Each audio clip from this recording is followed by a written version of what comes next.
everybody. Raul here for Bass Musician Magazine. And today we have the great pleasure of chatting with an upcoming bassist, Cara Richard. Yay, Cara! So we're very Hi. excited when we have young people that are interested in music and on bass. So we like to start from the beginning. How did you get started in music and particularly playing bass? Well, I've always liked music, and my dad suggested bass to me, and I was thinking of practicing an instrument there. So yeah, I kind of just he bought me my first bass, a Mitchell. It was like orange, and then I started practicing for an hour or two every day. Mm-hmm. Yeah, and that's basically how I got started on it. We didn't Gotcha. record at first. We just practiced songs. Nice, nice. So is your dad your teacher? He also plays bass? Yeah, he's my teacher. He used to be in a band, and yeah, he's good at bass. Nice, nice, nice. Well, and I noticed, of course, you moved away from the Mitchell, and now you're playing on a Rickenbacker. How did that come about? Well, and my dad thought that maybe I would that maybe I would enjoy that, and I would probably play better on it. Hmm. And I did, because I used to not put my right hand on the body. I used to have it on the neck whenever I was. Do you get what I'm saying? Hmm. I I don't know how to explain it. And now I've just been playing better, I think. Excellent, excellent, It sounds much better.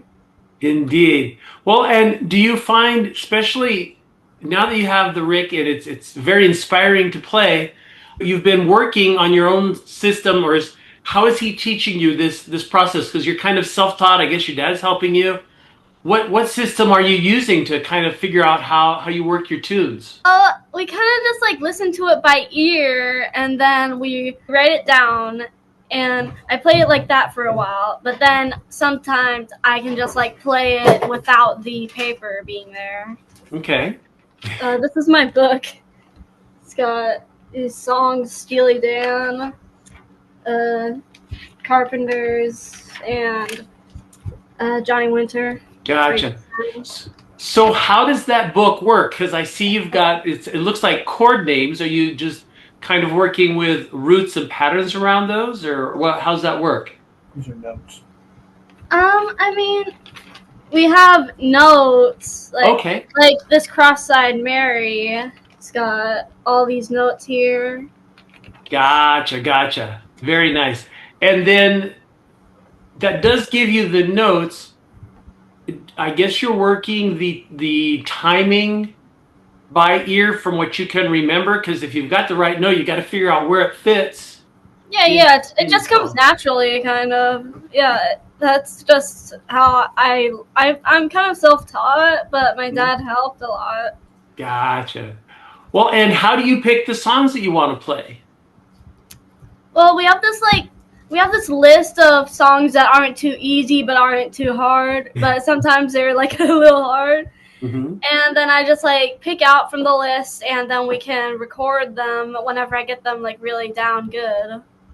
Nice, nice. And I noticed also that you play with a pick predominantly. Why is that just by choice, or are you trying to go for a specific sound with the pick?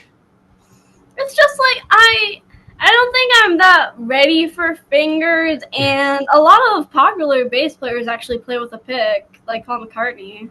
That is true. That is true. Now, you will find in the bass community there are some areas that people tend to get a little fussy about, and playing with picks Yeah, is one. everyone's always like, I shouldn't be playing with a pick, and it's just Yeah, it's it's a easier. little silly. The same thing goes with if you play with more than four strings. That gets people kind of ranting and raising. But you're absolutely right. There's some amazing players that definitely play with pick. Some of them do it for the sound quality, because with your pick, you get kind of more of a biting sound versus the soft tips of your fingers. Yeah, I like it being like that. Like I can like whenever sometimes I can play with my fingers, but like only for a short time because then my fingers get all sore and Gotcha. uh, Well, that is always a work in progress on both hands because if you got your fretting fingers, I bet you when you started, those were getting kind of sore too, but they probably don't bother you anymore at all. yeah, they don't bother me anymore. I think I've like grown like calluses and it's much better now. So Nice. I can go fast even with a pick, even if they say like fingers are faster. It is certainly a choice. Now, I've noticed you've been working on a lot of popular tunes, a lot of cover tunes. Have you gotten around to playing with anybody? Do you play with your dad at all or other people live? Sometimes I think I have played with my dad before. I think we played Shape of My Heart together. Like he was on guitar and then I sang with bass. Okay. And I've played with my sister. She plays piano, but we haven't recorded that. Okay. Okay. Well, a very, very musical family. All you need is a drummer and you'd be all set, right? My brother used to practice drums, but I don't think he does anymore.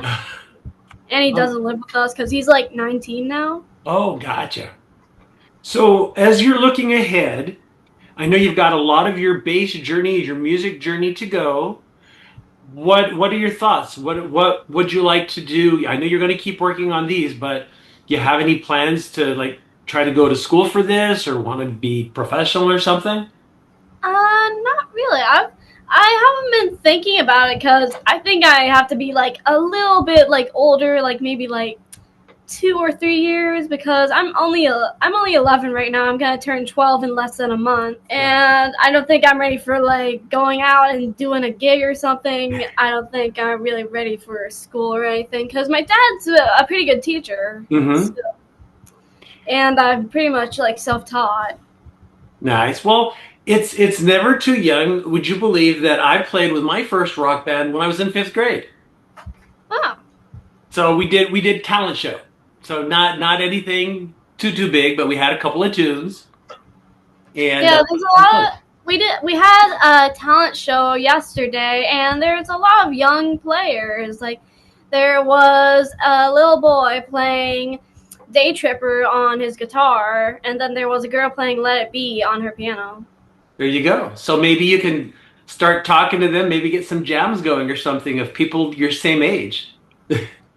Well, they're not really my same age. Some of them are like younger than me. Oh, gotcha. I hear you. Well, well, at least they're musicians. We'll put it that way. Musicians where that are near you. Yeah, I think I've just got to like get my confidence a little bit more up before I can do anything like that. Nice, nice. Well, and I know that you've been working quite a bit on doing a lot of your YouTube videos and things. And if people want to see or hear what you're up to, one of the best places at Cara Rickbase. It's on YouTube, X, TikTok, and all that. So lots of places they can see what you're doing. And then you have on Facebook page at EG Studio 89. That sound about right? Mhm. Yeah, that's it. Perfect, perfect. Well, it's always very exciting to meet young musicians that are getting started. Now's the real time to develop your passion for music and wanting to do it. And I should probably ask because I'm sure you're inspired.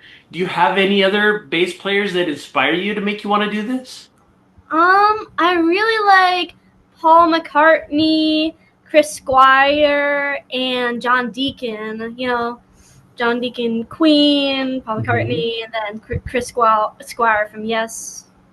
Very cool. Well, those are some excellent choices, and certainly it kind of shows us the kind of music that you like as well. Because again, those are just amazing players, and they're very worth wanting to emulate and have kind of as role models in the instrument. Well, Kara, very excited to talk to you at this stage. We look forward to perhaps talking to you further down the road, maybe when you've got some big news or some maybe you're cutting your album or you're going on the road or who knows what. The future's wide open. So folks, you've seen her here on Bass Musician Magazine at the very beginning of her bass journey, Cara Richard. All right, thank you for having me here. It was nice talking to you about it. Thank you, Cara. Have a good one.